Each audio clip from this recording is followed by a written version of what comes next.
All right. Tonight's book is called Edward the Emu.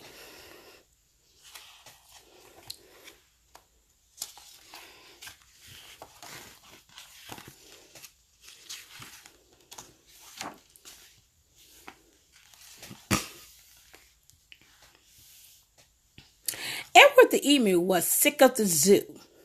There was nowhere to go, and there was nothing to do. And compared to the seals that live right next door, well, being an emu was frankly a bore.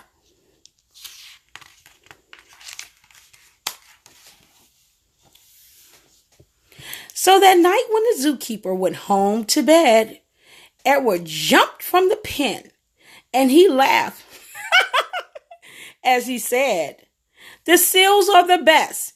Anyone can tell. So tomorrow, I'll just be a seal as well."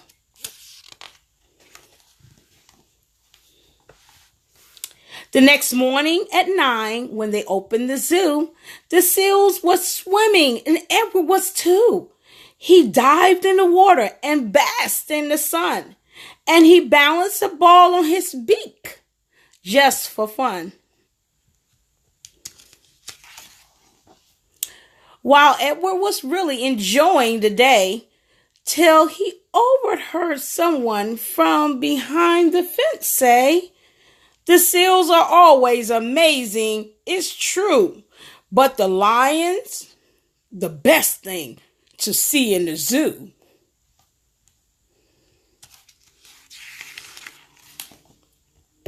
So that night when the zookeeper went home to bed, Edward jumped from the pool and he smiled as he said, "The lion's the best and everyone can tell. So tomorrow I'll just be a lion as well."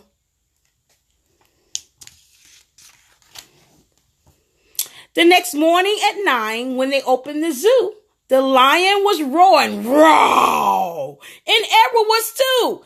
He snarled at the ladies and growled at the men. Life was certainly grand for the lion in his den.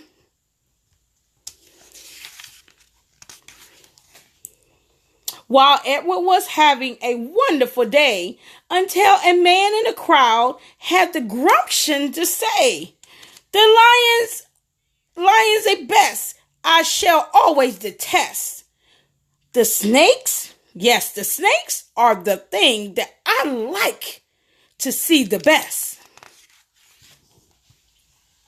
So that next night, when the zookeeper went home to bed, Edward crept from the cage and he grinned, as he said, "If the snakes are the best thing, that what they say, then tomorrow I'll just be a snake for a day." The next morning at 9, when they opened the zoo, the snakes were hissing, and Edward was too. He slipped around the rock, and it was magic to see. Then he curled himself casually up around a tree. Look at Edward. While Edward was just warming up for the day, when he overheard one of the visitors say, "The snakes are impressive. I know that's the truth. But the emus, far more the best thing to see at the zoo."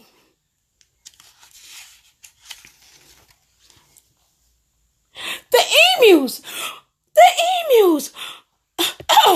Edward gasped.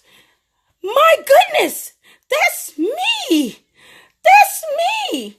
I'm the thing that the gentleman most likely to see. Not the seals, not the lions, not the snakes, and not the rest. It's Edward the emu. He likes to see the best." So that night when the zookeeper went home to bed, Edward slipped from the cage and he laughed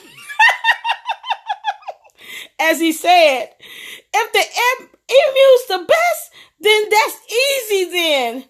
Tomorrow, I'll be Edward the emu again. Edward ran to the place where he used to reside. But, oh, what a shock.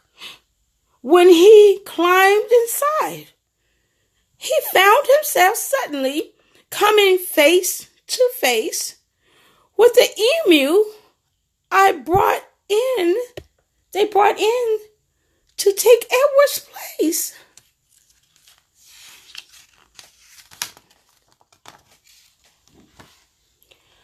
The emus considered each other for a while. Then the new emu said, with a shy little smile, "Hello, I'm Edwin.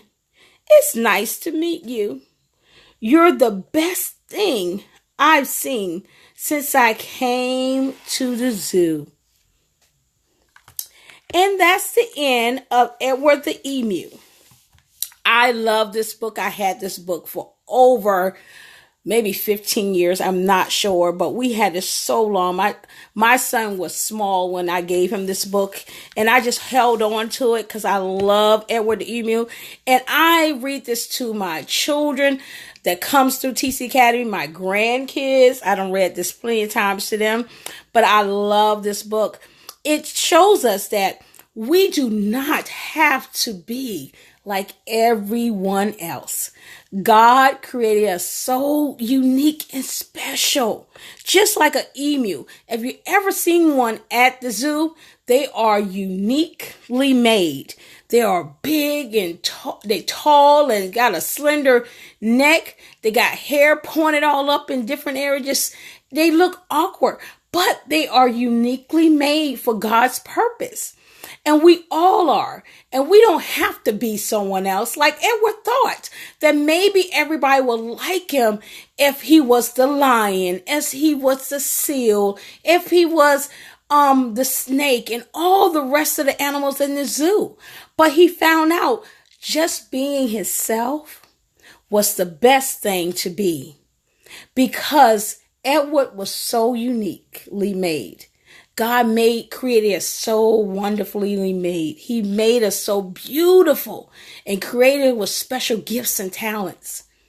So let's utilize what God has given. And if you don't know your gift and talent, just ask him, what is that thing that you do without any hesitation?